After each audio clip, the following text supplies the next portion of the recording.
هل نمط تعلق الشخص بيأثر على طريقة تعامله مع الغضب أو مع المشاعر السلبية عموما؟ نمط تعلق كل واحد بيأثر على حاجات كتيرة قوي في حياته، من ضمنها طريقة تعامله مع المشاعر عموما ومع المشاعر السلبية بالذات، ومنها الغضب. الشخص الديسميسيف افويدنت أو اللي نمط تعلقه متجنب بيدفن الشعور بالغضب ومش بيسمح لنفسه يحسه، وأحيانا بينكره تماما حتى بينه وبين نفسه، وتلاقيه بيقول لأ أنا مش حاسس بأي غضب حتى لو كان الموقف نفسه يستحق الغضب والطبيعي إنه يكون حاسس بيه. ده بينتج عنه إن الناس اللي نمط تعلقهم متجنب بيتعصبوا على حاجات صغيرة، بيطلع منهم طريقة كلام من غير ما يقصدوا فيها عصبية أو رد فعل فيه عصبية على حاجات مش مستاهلة، ومن فترة للتانية ممكن ينفجروا من الغضب على موقف ما يستاهلش. الموقف بيكون يستحق شوية غضب، لكن مش كل الانفجار في الغضب ورد الفعل المبالغ فيه اللي هم بيعملوه ده. وفي الحالة دي بيبرروا رد فعلهم بأسباب منطقية ليه هم حسوا بغضب شديد في الموقف ده، بس الحقيقة بتكون إن ده غضب متراكم من حاجات تانية. الشخص الانكشس preoccupied أو اللي نمط تعلقه قلق بيبان عليه الغضب وقت ما بيحس بيه، مش لازم يزعق أو يبين انفعال في الأول، ممكن يبان في البرودة الشديدة في تون صوته واختياره للألفاظ.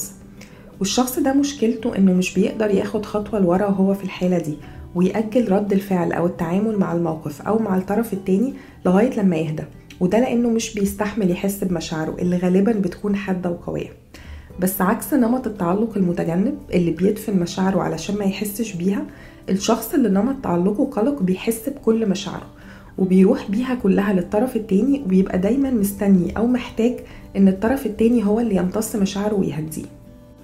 الشخص اللي نمط تعلقه fearful أو disorganized المتخوف بيتعامل مع الغضب أحيانا بالهروب، وأحيانا بنوبات غضب شديدة، وأحيانا كتير بأنه يدور الغضب ده في اتجاه نفسه، رغم أن الغضب ده أساسا بيكون ناحية شخص أو شيء تاني، ويتصرف بطريقة تأذيه هو شخصيا سواء بشكل مباشر أو غير مباشر.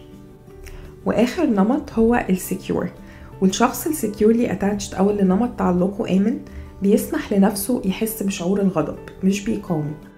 وفي فرق كبير بين اني اقاوم الشعور وما اسمحش لنفسي اني احسه، وما بين اني اسمح لنفسي اني احس بالشعور لكن ما اعملش رد فعل وانا حاسس بالشعور ده، واستنى لما الشعور يعدي واهدى وبعدين افكر في رد فعلي. وده اللي الشخص اللي نمط تعلقه آمن بيعمله. بعد ما بيهدى والانفعال بيعدي بيفكر في اسباب الغضب ورد الفعل المناسب.